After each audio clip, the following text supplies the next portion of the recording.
The design of planned attacks on buildings inside the U.S. and how operatives were directed to carry them out. That is valuable information for those of us who have the responsibility to protect the American people. He told us the operatives had been instructed to ensure that the explosives went off at a point that was high enough to prevent people trapped above from escaping. He gave us information that helped uncover al-Qaeda cells' efforts to obtain biological weapons. This is Building 7, a 47-story skyscraper that fell on the afternoon of September 11th. The government says that fire brought it down. However, 1,500 architects and engineers concluded it was a controlled demolition. Over 6,000 of my fellow service members have given their lives. And thousands of my fellow first responders are dying. I'm not a conspiracy theorist. I'm a structural engineer. I'm a New York City correction officer. I'm an Air Force pilot. I'm a father who lost his son. We're Americans, and we deserve... I lost my husband. My son. My uncle. My nephew. September 11th, 2001. Most people don't know a third tower fell that day. The government says fire brought it down. The collapse of World Trade Center 7 was primarily due to fires. I, along with 1,400 other architects and engineers, have found the government's conclusion to be physically impossible. Impossible. We need the truth about what happened that day. Go to rememberbuilding7.org. Why it fell, why it matters, and what you can do.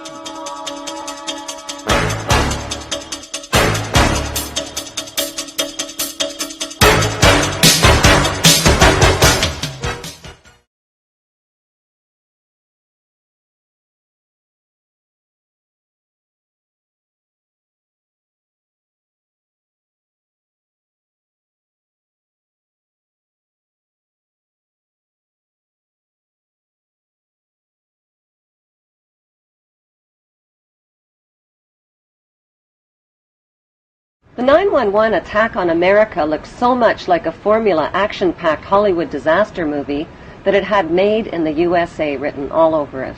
The only difference is it used real props and real people.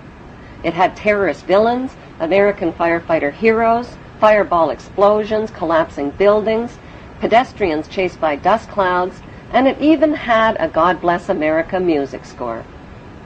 Well-positioned cameras shot the action-packed drama from every conceivable angle. Just a picture of the helicopter landing and the president walking in, and then the 19 hijackers have been Saudi nationals. So in the terrible... He said that he didn't believe that Osama bin Laden... No one has blamed or accused him formally. That how many people worked in the building. The city is confirming that some 265 firefighters are believed. None of us will ever forget this day. People who knock these buildings down will hear all of it soon. America remembers Sunday, 83rd. The timing, the title, and the eerie advertisement for Harvey Weinstein's Lord of the Rings movie called The Two Towers was a prophetic and disturbing coincidence. Profits from the Two Towers movie were small change compared to the 9/11 reality disaster movie, which has become the world's top-grossing production of all time. The only thing missing are the 9/11 producer, writer, and director credits. But it doesn't take an Enron accountant to figure out who's cashing in. During the first week, the 911 producers made a spectacular fortune just on the stock market alone. How? By knowing in advance that the stocks in airline and insurance companies associated with the 911 crash would fall in value. Using that inside information, they made negative bets on the stock market called put options. Put options are bets that a certain stock will fall in value by a certain date. It's big risk gambling, unless you've got inside information that can turn your bet into a sure thing. But that's illegal if you get caught at it. Put option bets on the decline in 911-related airline and insurance stocks skyrocketed by a whopping 600% just before 911, which means that somebody knew about the attacks before they happened. Who exactly were those somebodies? Merrill Lynch and HSBC, Morgan Stanley Dean Witter, the Bank of America, weapons manufacturer Raytheon, the Lehman Brothers, General Motors, Swiss Re, Munich Re, and AXA Re Insurance Company, which owns 25% of American Airlines. These insiders bought put options through Deutsche Bank. Most demanding clients trust Deutsche Bank to perform. Deutsche Bank, of passion. Buzzy Conrad, the former executive director of the CIA, just happened to be the manager of Deutsche Bank. And so the profiteers from 911 were not Osama bin Laden or his band of U.S.-trained Arabs. They were blue-chip Israeli, U.S., and British businessmen.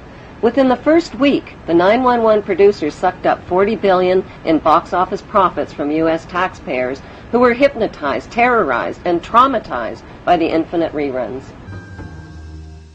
Think of it as a conspiracy theory true or false test. A. When George W. Bush started his first oil company, who helped fund it? Osama bin Laden's brother and brother-in-law. True or false? B. After a terrorist bomb at a barracks in Saudi Arabia killed 19 Americans, who got the multi-million-dollar contract to rebuild? The bin Ladens. True or false? C. On the morning of September 11, 2001, who was in a meeting at the Ritz-Carlton Hotel in Washington? George Bush Sr. and Osama bin Laden's brother. True or false? Actually, the answer could be D, all of the above.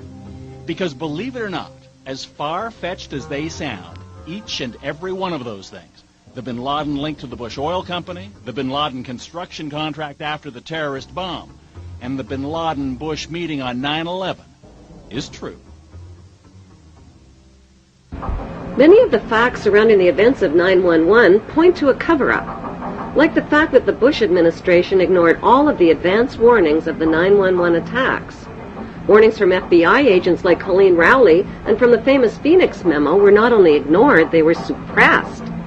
FBI Deputy Director John P. O'Neill quit his job when his investigation of Osama bin Laden was blocked. According to a September 24th Newsweek article, top Pentagon officials canceled their travel plans for 9/11 because of security concerns. While the American public were sitting ducks, all of America's political, military, and corporate VIPs were kept out of harm's way. Two Muslims accused of the 9/11 hijackings took their flight training at Rudy Decker's Huffman Aviation School in Florida. Rudy Decker's is linked to the CIA and drug smuggling through Carib Air and Britannia Aviation, which shared the same small Venice airport with Decker's. The media reported that on the night before the attacks, accused ringleader Mohammed Atta and two other Muslim hijackers got drunk, fondled naked dancers in a Florida strip club called Shuckums, forgot their business card and their Quran holy book at the bar, publicly bashed America, and loudly boasted about impending bloodshed the next day. Would devoted and highly secretive Muslim hijackers risk their planned mission by attracting so much negative attention? And why were they in Florida instead of Boston the night before their suicide flights? On the early morning of September 11th, 19 Muslim men well known to intelligence and security agencies supposedly waltzed past airport security checks, boarded 4 passenger planes, and turned them into deadly missiles without even a hitch.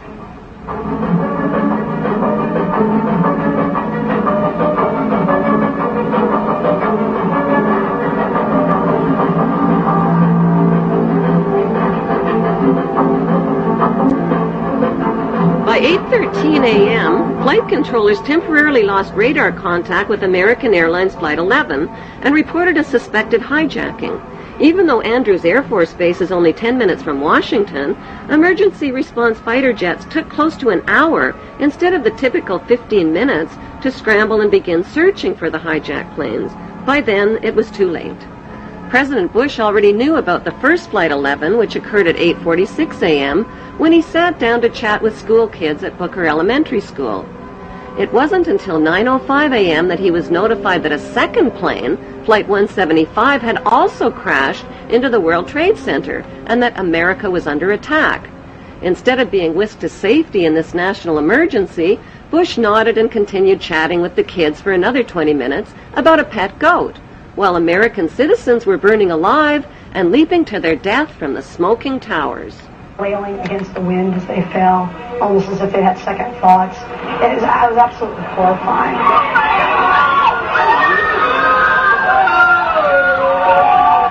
And you don't have to be a conspiracy theorist to wonder exactly what President George W. Bush knew about the attack, and when he knew it.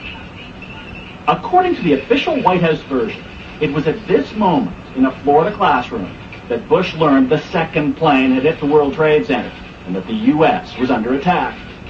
But here's what George Bush himself said almost 3 months later when asked about September 11th. I was sitting outside the classroom waiting to go in, and I saw an airplane hit the tower of a TV. You know, the TV was obviously on, and I used to fly myself, and I said, well, there's one terrible pilot. And it said it must have been a horrible accident. But I was whisked off there. I didn't have much time to think about it. Now, wait a minute. George Bush was told about the second plane while he was inside the classroom. So you just heard him describe seeing the first plane crash on television that day. But that's impossible. No one saw the first plane crash on TV on September the 11th because the videotape of it didn't surface until the next day. At 9:55 a.m., President George W. Bush took off in Air Force One with no escort or protection from fighter jets and circled around for the next hour. Why was the president's plane airborne and unescorted for an entire hour while hijacked planes were roaming the skies? The inexperienced hijacker pilots who took only a simulated flying course reportedly flew the third hijacked plane, Flight 77, into a Top Gun 270-degree turn, bypassed the offices of the Joint Chiefs of Staff, and crashed into an insignificant part of the Pentagon that was under renovation. Emergency response Air Force fighter jets were finally airborne when a fourth hijacked plane, Flight 93, crashed into a field in Pennsylvania at 10:06 a.m. The media reported that passengers overpowered the hijackers, but nearby residents saw U.S. fighter jets overhead and gave eyewitness reports of debris falling from the sky. That debris was found 8 miles away, indicating that the plane had been shot down. Within hours of the 911 hijackings, a massive Blame the Muslims campaign was launched by CNN and the media and continues to this day. In less than 48 hours, the names and mugshots of 19 accused Muslims were flashed across TV screens. If government investigators knew nothing, how did they identify 19 Muslim men as the hijackers so fast?